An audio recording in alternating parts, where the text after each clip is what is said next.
What's going on, you guys? I'm Connor O'Reilly, sponsored by Team OTB Discs, and here's a look at what I'm throwing currently just after Champions Cup. Starting with the putters, I've been putting those AB swirl focuses. Really liking these. I like a beaded putter, and they have a nice straight flight, but still have enough stability where they're gonna hold the line that you put them on. Going from there, I got a couple more approach putters. I got 3 actually Faiths in the bag. I really love this for all my 250 and in duties.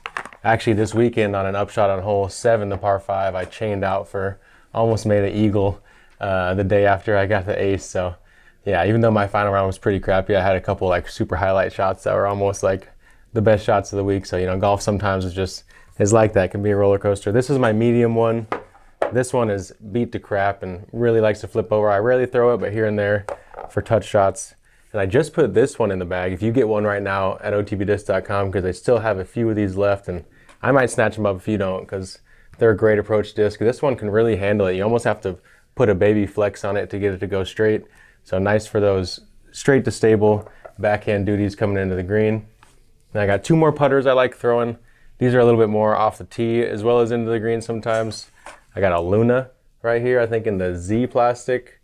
This one's really nice, straight, just I call it my laser beam shot. Just kind of can match whatever angle you want to throw it on, hold a turn, can do some hyzer if you have the nose angle right, and really good at straight shots.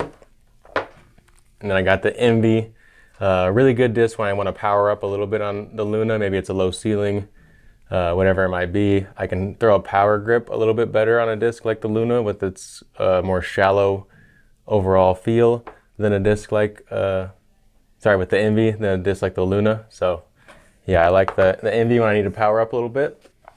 And then over here, it's kind of my approach disc pocket. Using the Squatch Legend bag. Shout out to Squatch for sending me this. It's a really nice bag, really has all the room you need, and it covers everything that you could want and is nice and durable as well. So I got this rubber blend zone. Don't throw this one quite as much as my color shift zone, but got 2 zones in the bag for different types of shots. I really like this one for backhand and forehand. Pretty straight, but also has the stability if you release it on the right angle.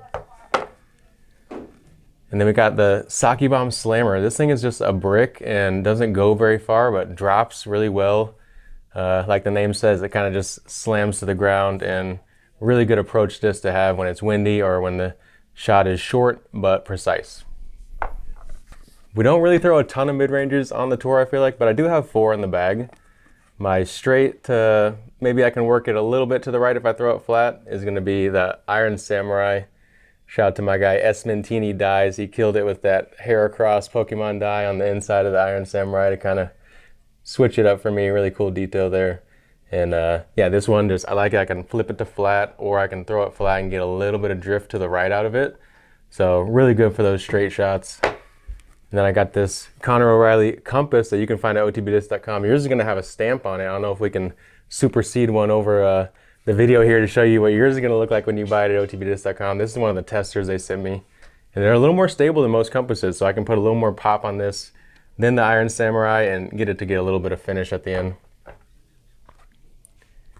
The Krux is kind of a sleeper in my bag that I didn't expect to make it, but here and there is a really good flyer. Not as overstable as a disc like the Justice, but can really handle all the pop you put on it. Even a little bit of flex, it'll come out of that turn. And when you want to throw like that overstable 9-speed, but maybe you want some slower ground play, a disc like the Krux from Thought Space could be a good option. And then I got my Ditto Justice. This one's pretty nice to have. Such a trusty, overstable mid-range when you want to flex a forehand, spike a hyzer, or just play anything that you need to trust on a slower shot when the wind picks up. All right, I got 2 straighter fairways in the bag. I got my Explorer. This is one of my most thrown discs ever. Was in the bag back when I won Delaware in 2021, and it's been in my bag.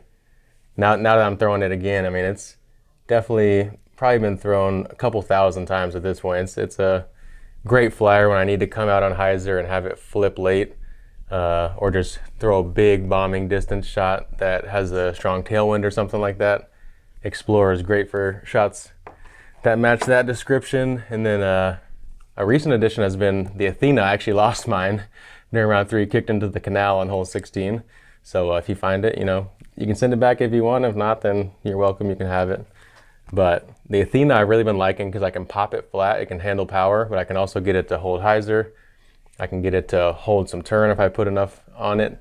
And it's a good versatile 7-speed fairway to give you some good distance, but really control your landing. And I got 3 overstable 9 speeds in. I've got my fossil dyed Raptor, Captain's Raptor, another Esmentini die. This one, super cool. Love throwing this backhand as well as on those forehands that come out on hyzer. It can kind of handle a little bit of flex, but you got to keep the nose angle right. A little bit of a straighter run of Captain's Raptor. So if you're looking for a straighter run, there might be a couple of these left right now on the OTB site while you can get them. I know a lot of the Captain's Raptors are a little more overstable, but these ones are pretty workable, so you should try them out. I put this one as a water dog for hole 11 this week, the par 3 with the water on the left and long, and it worked out well for me. So this one probably gonna stay in my bag as my, don't care as much about it as my dyed one, so I can throw it when it's a little bit of a riskier situation that the Pro Tour puts you on a lot. So always good to have a water dog in your bag, you know. And here we got the Glow Pioneer. I just put this back in my bag a couple weeks ago and got my first ever tournament ace on hole 13, round 2 at Swinson with it. So pretty cool to add a tournament ace when you've played 182 now and you finally got your first one. It's been a long journey, but I've had a lot of close calls, and Pioneer, the one that got it done, definitely a 9-speed that I've relied on a lot of times throughout my disc golf career. And yeah, it's a good one. Pretty overstable, but not crazy overstable like a disc like this Chupacabra. This is the only Lone Star disc still in my bag right now, just because it's so uniquely overstable here and there when I need to spike in a shot that doesn't fade to the left, but really just fades vertical, almost like throwing a grenade without having to throw upside down grip. I feel like this can give you access to certain angles into the green, whether it's through a line of trees and there's a hole in the canopy, or certain skinny strips of fairway where you need to throw something trusty that you know is not going to fade too far left, but you know is also never going to have a chance of turning. So definitely a utility disc that doesn't get used often, but when I need it, it's a good one to have. All right, we'll get to this little pocket here before we get to the higher speeds. This is my roller pocket, so I got my hatchet. I gotta say, and when in doubt, bust the hatchet out. You need something crazy flippy in your bag to get you out of trouble, to learn how to throw backhand rollers.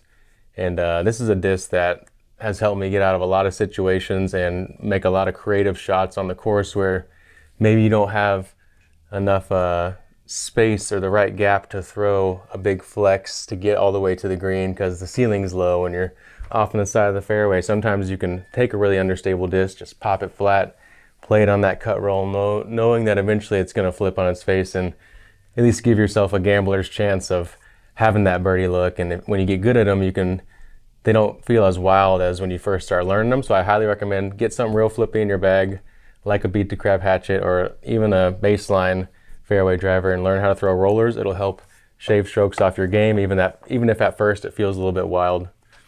Then I also got this right here, the Cleavor die from my guy Esmentini again. This is an opto hatchet, a little more stability, just can go a bit further.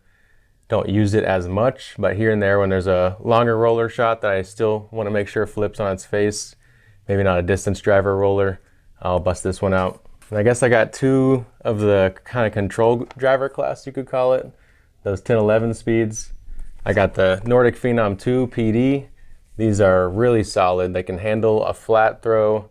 They hold hyzer well, even into a little bit of wind. And you can put a little bit of flex on them. You can't really turn them super hard and expect them to come out, but really versatile, straight fairway driver. When I need something a little more wind resistant than the Athena, I'll bump up to this PD. I can still control the landing better than a distance driver, but I get nice long flights. And this Wraith has been hanging out in my bag since I did a disc review on it that you can check out at the OTB Discs YouTube channel. And you can also go to my channel to check out my 11-speed King of the Hill to see if it was the best and the longest 11-speed that was thrown that day. And this one, I didn't use at all this weekend at Champions Cup, and I'm kind of still learning it, but it's a good one to have here and there situationally. Maybe I can't get a ton of power on a forehand and I want to try to stretch it and I got a little bit of space to wiggle with.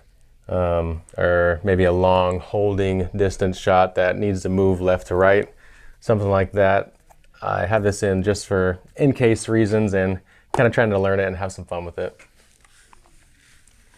All right, now to the distance drivers. I got 7 of them right now, and I lost 1 of them. So I had 8 in the bag this weekend, but one of them I was thinking about kicking out, and then I flipped it into the water, and I was like, you know what, it deserves to be in there, so it's all good. I don't even need to replace it. All right, we're gonna start with the man, the myth, Kobe Bryant Cloudbreaker. This one, definitely one of my favorite discs. It's getting pretty straight for me now. I've been throwing it for a good while, and in the right situation, it's getting me crazy distance. I actually, on hole 10, if you go back and watch the coverage and know what hole 10 is out there, I threw during day 3 a drive that was almost to the water's edge off the tee, just held a big turn, got it to come back, and I had a pretty short putter shot, kind of from where Paige Pierce threw in her eagle. For my approach, I kind of played a similar type line, got my birdie on that. So this one definitely had one of my shots of the weekend, and yeah, shout out to Kobe. I got this force in my bag, 5-time Macbeth force. You can find these on the site as well. I think there's only a couple of these left. Obviously, these are the older run before Paul won number 6. And this one is pretty stable and trusty for me. I don't have like a ton of attachment to it compared to some of my other drivers. So it's also kind of one of my, if I need to throw a big long shot between 375, 450 with some water around or something, then I'll throw this. I know I can trust it, but get a little bit of stretch out of it too. And then we got 2 rives in the bag. This is my roller rive actually. I don't use it a ton, but of course, like Swinson, there's some pretty wide fairways on a few holes, and you really just need to get your distance. Low ceilings also come into play a ton throughout the course. So rollers kind of unlock a few holes if you throw them well.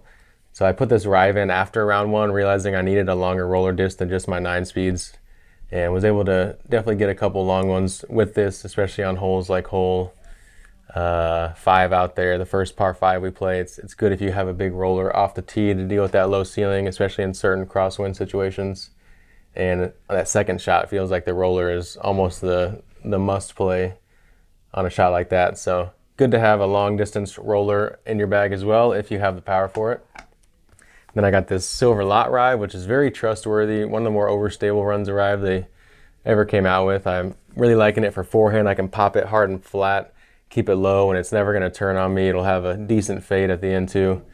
And actually the par 3 hole 6, the triple Mando version that we played day 1, skip forehand. The day that I got the ace, day 2, I actually skipped and hit the pad off the tee and almost got the height to ace that one as well. So this one's trusty. I can get it out to about 400 pretty consistently with a healthy fade every time and not worry about it staying on turn or being flipped over. So nice to have a disc like that. And here we got a Nuke that's quickly becoming popular. I've already been offered 50, 75, and then possibly even more dollars from Anthony Barella here once he tests it, because Cole Redolin and Yuli said they really like this Nuke, and AB felt it and he was like, oh yeah, I'm like, he seems like he wants to buy it. So I told him I'd let him test it, but until then I'm gonna keep throwing it, and if I fall in love with it enough, he's gonna have to pay me probably a healthy amount, to tell you the truth. So I'm gonna try to fall in love with it, because I've been told he's paid $250 to $500 in that range for good Nukes before. So, you know, I might be asking a pretty penny for it if he wants it, and at that price I'll probably let it go. But I just thought it was so beautiful. Got it off the shelves here at OTBDiscs.com, and the great thing about OTB Discs is every disc on the shelves here, they have over 100,000 in stock. They're gonna have a picture of the exact disc you're getting, so you're gonna see what it looks like. They're gonna have a stiffness and dome rating, so you're gonna be able to tell, do we have a heartbeat dome? Is it stiff enough to where it's gonna be able to handle my torque? Oh, I like softer plastic. You're gonna have the hand feel virtually in your hands, and you're gonna be able to see the disc you're getting. That's one of the great things about getting your discs at OTBDiscs.com, so y'all should go check it out. This Halo Star Boss from Innova has been a workhorse for me ever since I did a disc review on it, and I threw it kind of soft. Because I was throwing a lot of my disc reviews, I'll throw it at 50 miles per hour, 60 miles per hour, and a disc like this, throwing it flat at 50 miles per hour, it's just going to be crazy beefy on you. And even at 60 miles per hour, it's pretty overstable. So This one, when I have a lot of wind and I want a distance driver shot that I know is gonna come back and finish, a disc that I can flex over even into a little bit of wind and get it to come out as long as I don't burn that nose over. This one's been great to have, especially on Pro Tour style courses. I don't get necessarily full distance. I may be losing 30 to 50 feet of stretch here and there when I throw a disc like this, but it gives you that control and accuracy and gives you a chance to throw in the next shot for a chance at birdie. So this one feels like a great driver to have out there. And I got the Opto X Stiletto, also a disc I don't really throw very often, but here and there you need something that's just crazy overstable. This thing is board flat and you can flex it at a lot of angles and get it to come back. Also, if you have like maybe a mushy green and you want to spike something in and know that it's going to dig into that ground and take advantage of some soft ground play, it can be good to have just like a butter knife disc that's going to get in there and be super overstable and wide rimmed for you. So even if you don't have the arm speed to throw something super overstable as your main driver, it's sometimes good to have to fight the wind or be able to stick in the ground, as well as the bigger rim can also help you skip at times when you're playing lower angles and hitting the ground, because you have that bigger rim width to help give you more rebound energy and not lose as much energy to the ground. So yeah, it's always good to have something fast and overstable in your bag, even if it's not your main driver and you don't throw it a lot. Opto X Stiletto definitely helps me get out of certain situations or into certain ones that are favorable as well.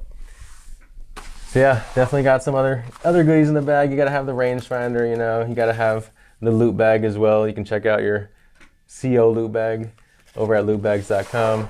And yeah, that's gonna be it for what I'm throwing currently, and we'll see how it evolves throughout the season.